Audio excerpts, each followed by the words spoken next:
Começa neste domingo o 20º Congresso do Partido Comunista Chinês, cerimônia que deve confirmar mais um mandato do presidente Xi Jinping. O destaque é de Carolina Abelim.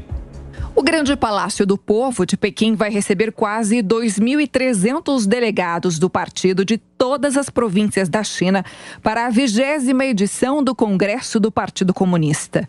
Serão definidos os quase 200 membros do Comitê Central do partido e os representantes do Comitê Permanente, principal órgão de decisão do país. A maior expectativa é pela confirmação de um terceiro mandato do presidente Xi Jinping, já que a ditadura chinesa aboliu o limite de 2 mandatos. Segundo analistas, não são poucos os fatores que contam a favor de Xi.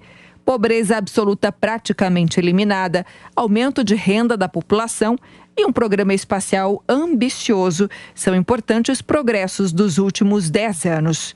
O professor de Relações Internacionais, Manuel Furriela, analisa que, diante da potência econômica que a China já é, tudo indica que as ambições de um próximo mandato de Xi Jinping devem se voltar para buscar protagonismo político no mundo. Ele é o grande preferido, ele tem feito uma gestão modernizadora muito representativa no país, adequando ao cenário atual. Mas Xi Jinping, ele conseguiu, a partir de agora, entrar num novo processo de desenvolvimento da China, criando agora perspectivas de que a China vai ser uma grande potência, não somente econômica, mas política. Tanto é verdade que ela ofereceu acolhida à Rússia na guerra contra a Ucrânia para se aproximar de outra potência e tem rivalizado com os Estados Unidos cada vez mais. Nesse sentido, o que devemos esperar são embates comerciais cada vez maiores com os Estados Unidos e as grandes potências europeias, além de desavenças em relação a pautas estratégicas militares internacionais, já que uma posição de neutralidade chinesa já é passado. Segundo o professor, para o Brasil, independentemente do resultado eleitoral de outubro, nada deve mudar com o país chinês como parceiro comercial.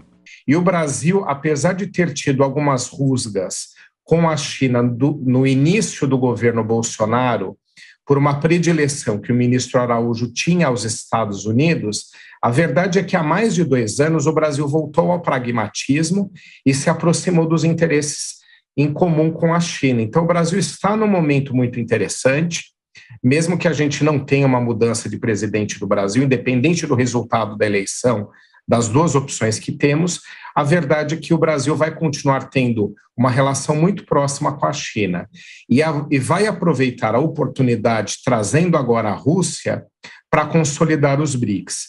Então eu vejo com muito otimismo a relação do Brasil com a China, independentemente do resultado da eleição aqui no nosso país. Agências internacionais dão conta de que o governo chinês está em alerta máximo para qualquer protesto durante o Congresso. No metrô, os passageiros são submetidos a controles adicionais de segurança. E nos bairros próximos ao Grande Palácio, voluntários estão mobilizados para observar movimentações incomuns. Ainda assim, essa semana, um vídeo foi divulgado na internet. Nele, um manifestante com cartazes contra Xi pedindo reformas. Manifestações são raras em um rígido sistema de censura e punições, mas existem. Para o professor Manuel Furriela, pode não ser no próximo mandato de Xi Jinping, mas eventualmente a China terá que enfrentar uma reforma política. Que você tem uma pressão internacional em relação à pauta de direitos humanos, em relação à pauta de igualdades. Então você tem uma série de questões dentro do próprio país muito desafiadoras. Então, por enquanto, como ela tem trazido prosperidade ao país, mesmo não sendo uma prosperidade dividida por igual, isso tem feito com que grande parte dos grupos que tinham reivindicações dentro da própria China, eles acabem deixando de lado por conta de se beneficiar desse processo de bonança. Mas vai chegar um momento, eu acredito, onde a reforma política desse sistema de partido único e de um regime comunista, que na verdade não é comunista, você tem um capitalismo de Estado, você tem presença de capital estrangeiro em larga escala, você tem já uma grande parte da população com desigualdade de renda, você tem milionários dentro da China. Então esse discurso de partido único, de sistema comunista, ele vai começar a ser desafiado no futuro.